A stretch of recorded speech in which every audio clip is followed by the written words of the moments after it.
বঙ্গবন্ধুকে হত্যার পর যারা ক্ষমতায় এসেছিল তারা কেউ দেশের উন্নয়ন করতে পারেনি, একের পর এক কু হয়েছে বলেছেন প্রধানমন্ত্রী শেখ হাসিনা।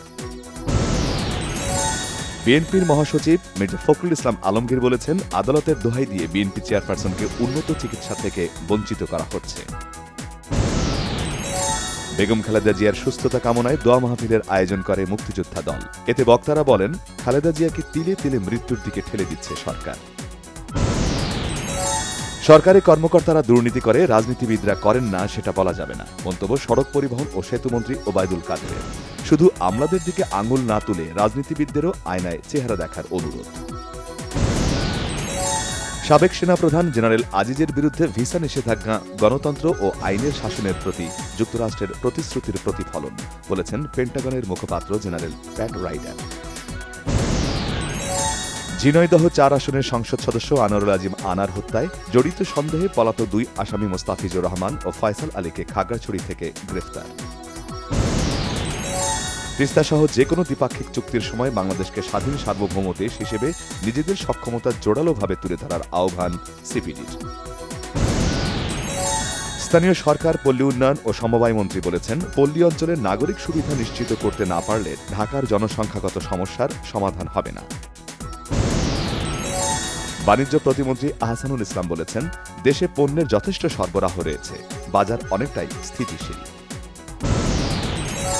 নাগরিক ঐক্যের সভাপতি মাহমুদুর রহমান মান্না বলেছেন, নিজের ক্ষমতা টিকিয়ে রাখতে সরকার দেশের স্বাধীনতা ও সার্বভৌমত্ব বিসর্জন দিচ্ছে। সড়ক, রেল ও নৌপথে ৩৩৭ দুর্ঘটনায় ৪৮৮ জন নিহত হয়েছে, যাত্রী কল্যাণ সমিতির তথ্য। বরিশালের গৌরনদী পৌরসভার উপনির্বাচনে মেয়র প্রার্থী জয়নাল আবেদিন ও আলালউদ্দিন ভূঁইয়ার সমর্থকদের মধ্যে ধাওয়া পাল্টা ধাওয়া, বেশ কয়েকজন আহত। নানা প্রলোভনের ফাঁদে ফেলে তরুণীদের অসামাজিক কাজে বাধ্য করা সিন্ডিকেটের মূল হোতাসহ ৮ জনকে গ্রেফতার করেছে সিআইডি। লালমনিরহাটের কালীগঞ্জের গোড়ল সীমান্তে বিএসএফের গুলিতে নুরুল ইসলাম নামে এক বাংলাদেশি নিহত।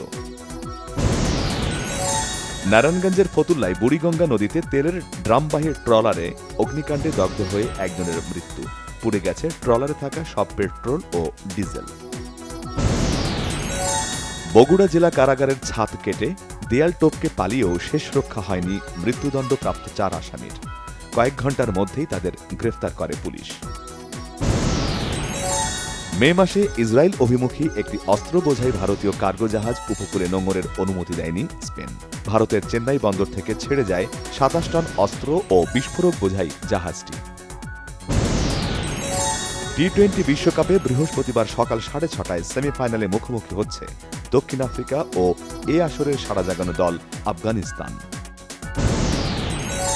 শেষ মুহূর্তের গোলে চিলিকে হারিয়ে প্রথম দল হিসেবে কোপা আমেরিকার কোয়ার্টার ফাইনালে আর্জেন্টিনা। ২৮ মিনিটে গোল করেন লাউতারো মার্টিনেজ। ২ চাচাতো ভাই সঙ্গীতশিল্পী প্রীতম হাসান ও প্রতীক হাসানের সাথে দুবাইয়ে মঞ্চ মাতালেন হালের আলোচিত নায়ক জায়েদ খান।